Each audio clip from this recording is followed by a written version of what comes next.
Assalamualaikum warahmatullahi wabarakatuh. Saya yakin banyak di antara kalian, terutama para ABG atau anak milenial masa kini, pengen punya HP iPhone. Karena biar kelihatan lebih wow di kalangan teman-teman atau demi story Instagram yang lebih bagus dan optimal. Dan di video kali ini kita akan membahas apakah masih worth it iPhone 11 di tahun 2022. Terutama buat para pengguna baru atau kamu yang baru berencana ingin membelinya. Dan nggak usah pakai lama, langsung saja kita mulai videonya. Mungkin kalau kita mau beli unit baru untuk iPhone 11 sudah agak susah. Karena sudah ada seri iPhone 12 dan 13 yang lebih terbaru. Jadi di sini saya tegaskan unit yang saya review saat ini adalah barang second yang saya beli beberapa minggu lalu di Instagram. Untuk video unboxingnya juga sudah saya upload di YouTube. Jadi kalau kamu penasaran setelah nonton video ini, kamu bisa cek video unboxingnya. Atau tinggal klik saja link yang ada di kolom deskripsi. Dan untuk poin yang pertama, kita akan bahas dari segi desainnya terlebih dahulu. Di sini kalau untuk urusan desain dan tampilan, kamu nggak usah khawatir.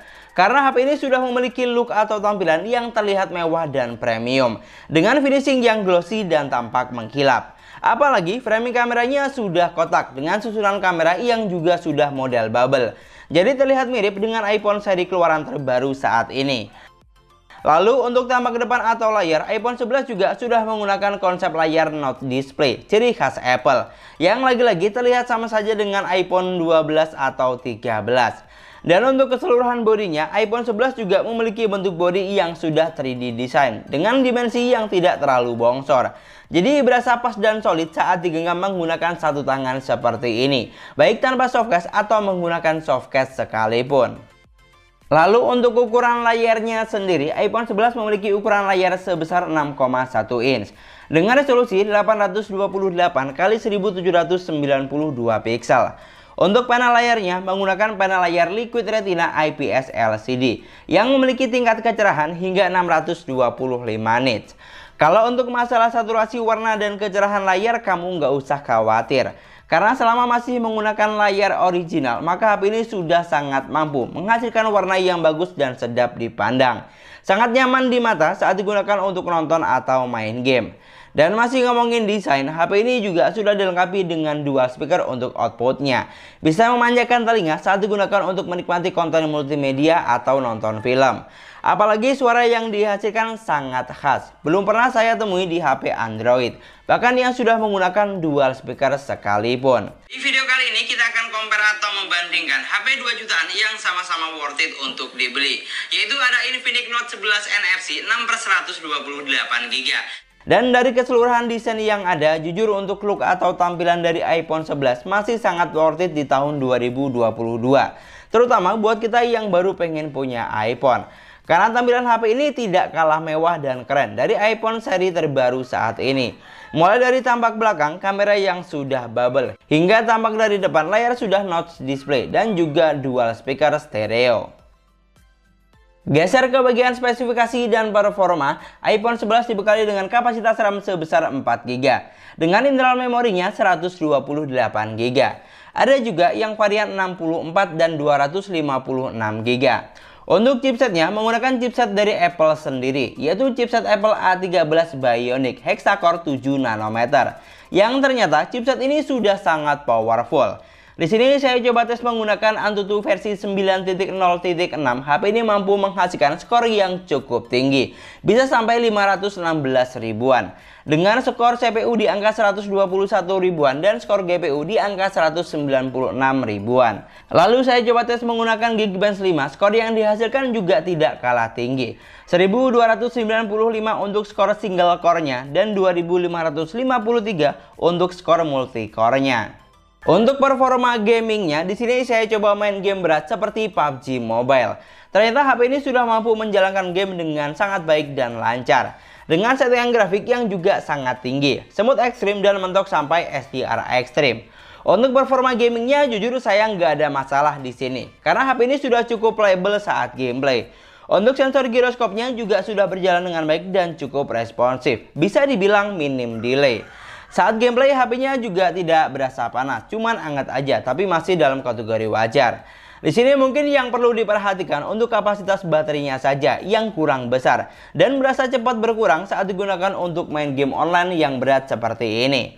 Pokoknya dari pengujian yang saya lakukan untuk digunakan main game online seperti Mobile Legends atau yang berat sekelas PUBG Mobile, iPhone 11 masih sangat mampu dan bisa menjalankan game dengan baik.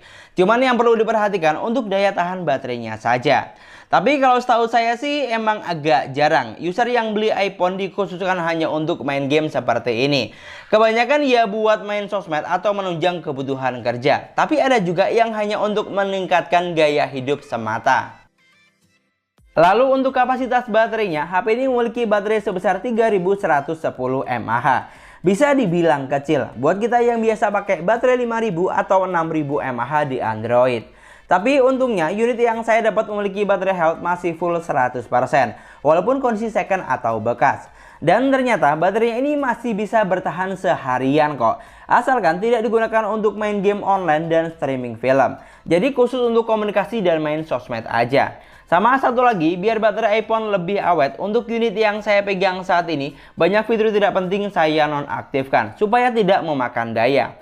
Untuk caranya bagaimana, saya ikutin tutorial dari Gadget Box yang ada di YouTube. Dan ternyata beneran bisa lebih awet. Sebelum saya ikutin tutorial dan cuma pakai settingan default atau bawaan, baterainya ini tidak bisa tahan seharian, walaupun cuma digunakan buat sosmed. Tapi yang jelas, semua orang yang mau beli iPhone saya yakin sudah tahu dan siap terima resiko.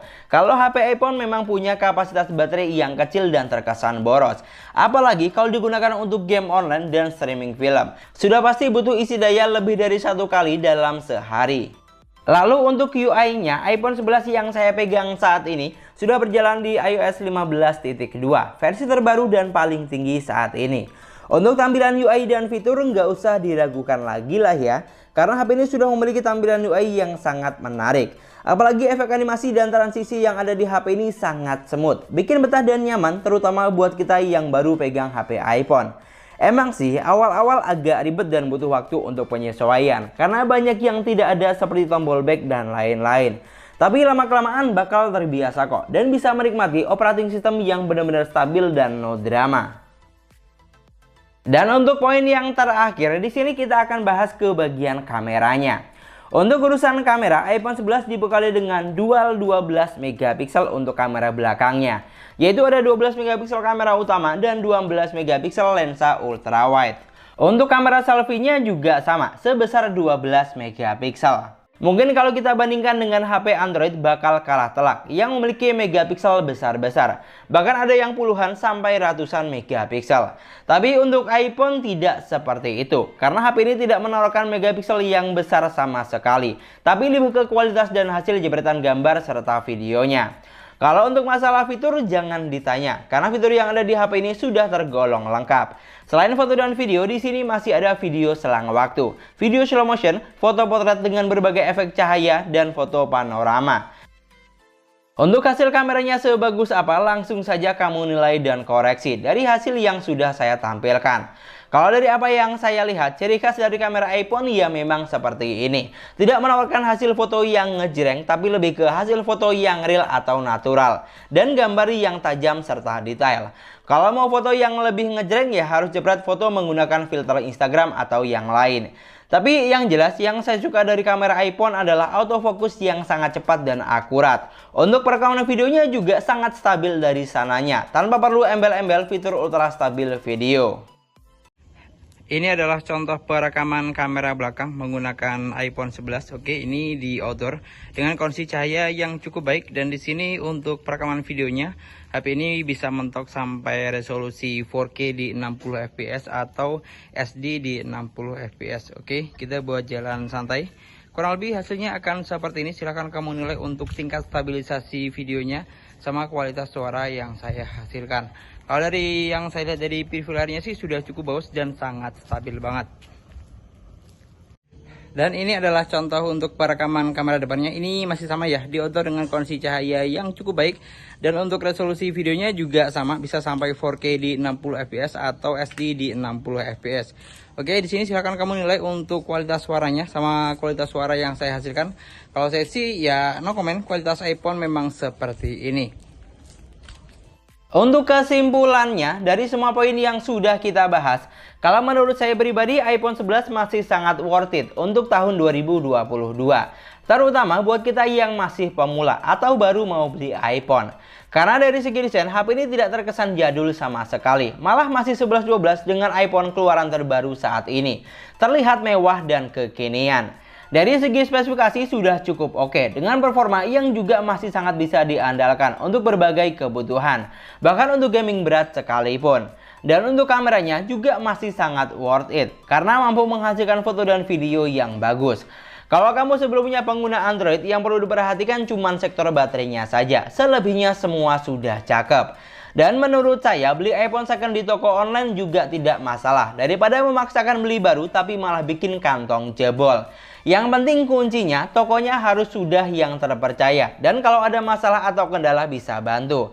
Sama satu lagi, pastikan barangnya garansi resmi. Tapi kalau nggak ada garansi inter juga bukan masalah. Yang penting berfungsi dengan baik.